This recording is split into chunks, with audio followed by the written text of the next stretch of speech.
The whispers of passing time. What if the greatest loss isn't money, but time itself? The inheritance of loss. The old Victorian manor stood silhouetted against the perpetually overcast sky of the English countryside, a Gothic monstrosity that had been the subject of hushed whispers and morbid curiosity for generations in the small village of Oakhaven. For Sarah, a pragmatic architect in her late 20s, it was now hers, a dubious inheritance from a great aunt she had never met.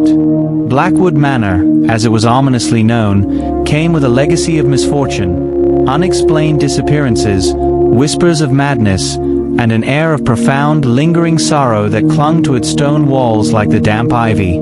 Sarah had initially intended to sell the property as quickly as possible. Ghost stories and family curses were the stuff of novels, not reality. Yet, as she stepped across the threshold of Blackwood Manor for the first time, a cold dread, heavier than the damp air, settled in her bones. The silence within was not peaceful. It was expectant, as if the house itself was holding its breath, waiting for something, or someone. Dust motes danced in the faint light filtering through the grimy, leaded glass windows, illuminating cobweb-draped furniture and portraits of stern-faced ancestors whose eyes seemed to follow her every move. In the dusty library, amidst stacks of decaying books, Sarah discovered a leather-bound diary. Its pages, brittle with age, bore the elegant script of her great-great-grandmother, Eleanor. As Sarah began to read, a chilling narrative unfolded, tales of unsettling dreams, a growing obsession with time, and fragmented entries that mentioned a loss far greater than death, and cryptic references to an Arabic phrase, "By the fleeting time, indeed mankind is in loss." Eleanor's entries became increasingly frantic, filled with desperate pleas for understanding and unsettling drawings of clocks, each one frozen at a different, ominous time. She wrote of a curse of lost time that plagued the family, a chilling consequence of neglecting their faith and the precious moments granted to them. The final entries spoke of a looming darkness and a terrifying fear that the final hour was approaching, before abruptly ceasing altogether. As Sarah delved deeper into the diary's unsettling secrets, strange and inexplicable occurrences began within the manor. Footsteps echoed in empty hallways when no one else was there. The ancient grandfather clock in the hall would chime at odd, irregular hours, and Sarah would often wake in the dead of night, feeling an icy, unseen presence in her room. One particularly unsettling evening, while reading Eleanor's desperate scribbles about the profound importance of Surah al-Asr, its powerful emphasis on the necessity of faith, good deeds, urging others to truth, and enduring patience, the lights throughout the manor suddenly flickered and died, plunging the vast, echoing space into an oppressive and terrifying darkness. A faint, sorrowful whisper seemed to snake through the profound silence, a chilling lament that echoed the surah's solemn warning, "Indeed, mankind is in loss." Sarah, despite her ingrained skepticism as a woman of reason, felt a growing and undeniable unease. Could there truly be more to these old family legends than mere superstition? Was the terrifying curse of lost time a tangible, haunting reality? And what precisely did Surah al-Asr truly have to do with the inexplicable and unsettling haunting of Blackwood Manor? The answers, she instinctively feared, lay hidden somewhere within the manor's deepest, most shadowed depths, patiently waiting to be unearthed before her own time, too, ran irrevocably out. Echoes of love and regret. As days turned into nights at Blackwood Manor, the chilling phenomena intensified, pushing Sarah's skepticism to its limits. Objects would shift, distant whispers would echo from empty rooms, and the temperature in certain areas of the house would plummet without explanation. Yet, amidst the growing fear, a strange fascination took root. The diary of Eleanor, her great-great-grandmother, had become her anchor, her only link to understanding the manor's secrets and the elusive curse of lost time. Sarah spent countless hours poring over Eleanor's elegant, yet increasingly desperate, script. Eleanor's entries weren't just about the unsettling occurrences. They began to reveal a deeply personal and tragic narrative. She wrote of a forbidden love, a passionate romance with a man named Julian, a gifted scholar who had arrived in Oakhaven in the mid-19th century, drawn by the manor's ancient library. Their love blossomed in secret, a vibrant flame against the rigid societal norms of their time. Eleanor's words painted a vivid picture of their clandestine meetings, the stolen glances, and the profound intellectual and emotional connection they shared. Julian, it seemed, was not only learned in secular subjects but also deeply spiritual, often discussing ancient texts and the ephemeral nature of existence. Eleanor's diary contained long passages where she quoted Julian, particularly his profound reverence for Surah al-Asr. He believed it held the key to understanding life's true purpose, a constant reminder that, by the fleeting time, indeed mankind is in loss. Unless they dedicated themselves to faith, good deeds, truth, and patience. He urged Eleanor to reflect on these principles, warning her that neglecting them would lead to not just worldly ruin, but a deeper, spiritual emptiness. However, their love faced formidable opposition. Eleanor's family, deeply rooted in tradition and social standing, vehemently disapproved of Julian, seeing him as an outsider with strange ideas. Pressured by her family and fearing social ostracization, Eleanor made a devastating choice. In a moment of weakness and fear for her reputation, she betrayed Julian's trust, sacrificing their love and his spiritual counsel for societal acceptance. Her diary entries from that period became heartbreaking, filled with raw regret, self-loathing, and the crushing weight of her decision. She lost Julian, and with him, the faith and guidance he had tried to instill in her. As Sarah read these entries, a profound sadness washed over her. She felt a deep empathy for Eleanor's predicament, recognizing the universal human struggle between personal conviction and external pressures. But as she turned a brittle page detailing Eleanor's final, desperate attempt to reconnect with Julian, a cold mist began to swirl in the library. From the very mirror that had unnerved Sarah since her arrival, a spectral figure began to materialize. It was a man, tall and slender, dressed in period clothing that matched Eleanor's descriptions of Julian. His eyes, deep pools of sorrow and timelessness, met Sarah's. There was an undeniable familiarity, a profound sadness that seemed to stretch across centuries. This was the same figure, or perhaps the echo, of the man she had seen briefly in her recurring nightmares. "You understand now, do you not?" the figure whispered, his voice an ethereal sigh that seemed to resonate from within Sarah's own mind. Love without truth, without patience, without unwavering faith in what truly matters, it crumbles to dust, leaving only loss. His words, imbued with a chilling sorrow, were a direct echo of Julian's warnings from Eleanor's diary, and an eerie parallel to the very essence of Surah al-Asr. Sarah felt a powerful emotional pull towards him, a sense of profound regret that transcended her own lifetime, hinting at a connection far deeper than she could comprehend. The crossroads of choice.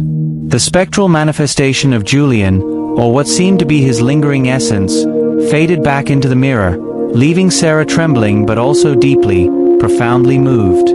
The air in the library, though still cold, felt charged with a new kind of energy, not just fear, but a desperate yearning for understanding. Eleanor's diary now lay open before her, no longer just an antique curiosity, but a living testament to a love lost and a warning unheeded. Sarah found herself unable to leave the manor. Her pragmatic, logical mind, once so resistant to the supernatural, was now grappling with a truth far stranger than any fiction. The recurring whispers of Surah al-Asr, the haunting presence, and the tragic love story of Eleanor and Julian all pointed to a deeper reality. It wasn't a conventional curse of ghosts or ghouls.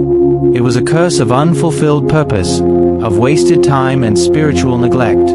The more Sarah read, the more she saw patterns. Eleanor, consumed by regret and guilt after betraying Julian, had spiraled into despair.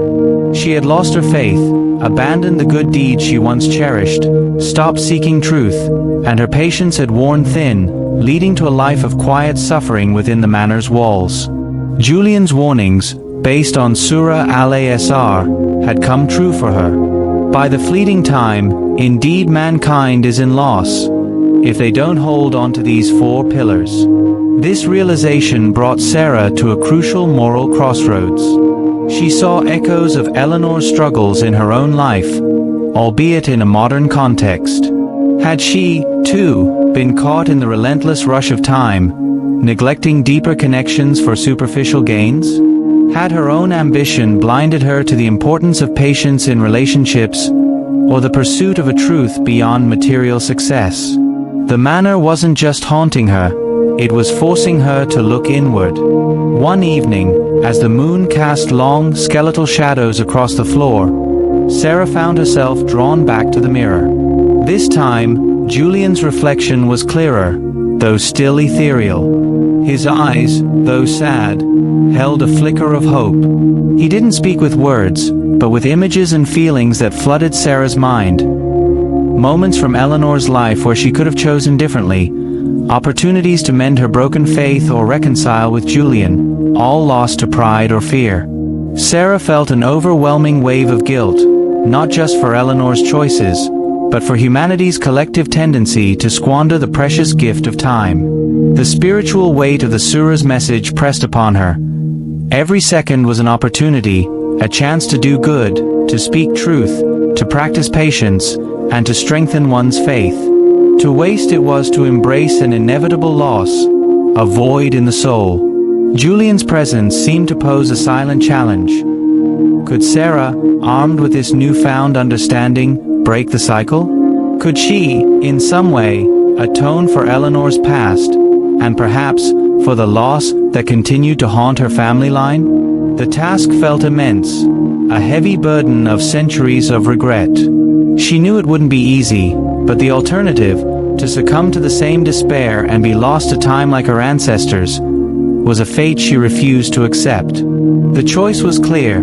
She had to embrace the principles of Surah Al-Asr, not just for Eleanor, but for herself and for the future. Her redemption, and perhaps the manors, depended on it.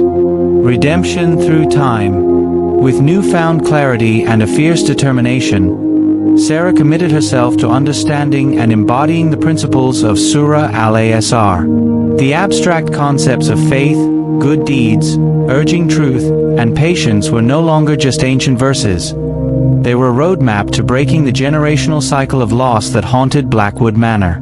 She began small, with acts of kindness towards the villagers, dedicating time to charitable work, something her busy modern life had often pushed aside.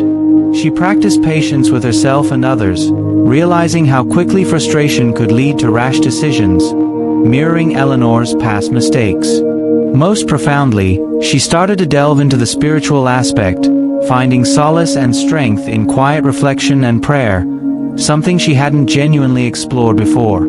As Sarah embraced these changes, the oppressive atmosphere in Blackwood Manor began to subtly shift. The eerie whispers softened, the cold spots lessened, and the grandfather clock, once a symbol of dread, now chimed with a gentle, almost comforting rhythm. It was as if the house itself was responding to her efforts, slowly healing from its centuries of sorrow. One storm-laden night, as thunder rattled the old panes and lightning illuminated the library in stark flashes, Sarah found herself once again before the ancient mirror. She didn't feel fear this time, but a profound sense of readiness. Julian's spectral presence began to materialize, clearer and more vibrant than ever before. But this time, his eyes, while still holding the deep pools of time, glimmered with a different emotion: hope.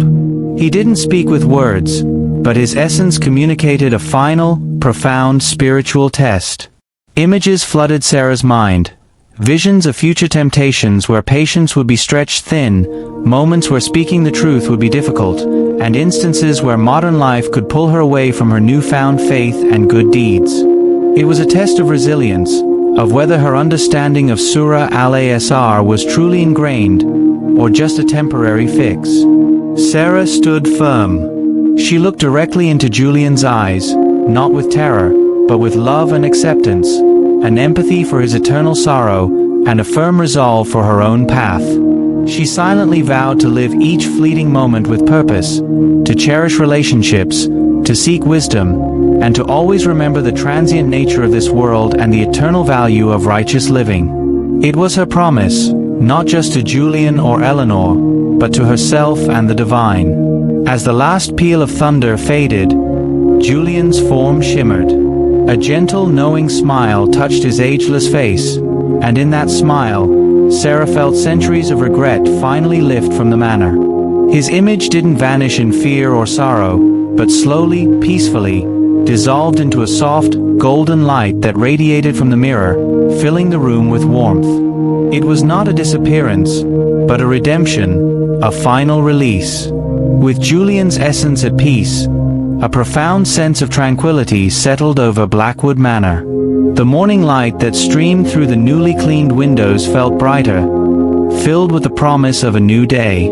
Sarah knew the manor would always hold memories, but the curse of lost time was broken. It was never a curse of malevolence, but a spiritual burden born from the neglect of Surah al-Asr's timeless wisdom. Sarah stayed at Blackwood Manor, not as a prisoner of its past, but as its guardian and a beacon of its renewed purpose. She transformed it into a community center, a place where people could learn, grow, and connect, ensuring that time, in this place, would never again be lost to regret or spiritual neglect. She lived a life rich in faith, good deeds, truth, and unwavering patience, proving that indeed, mankind is in loss, save for those who believe and do righteous deeds, and exhort one another to truth, and exhort one another to patience. The echoes in Blackwood Manor were no longer whispers of sorrow, but the harmonious chorus of time redeemed. This concludes the story, The Whispers of Passing Time, in 4 parts. I've aimed to incorporate all the elements you requested: moral, emotional, spiritual, horror, romantic, simple, understandable, within the framework of Surah al-Asr.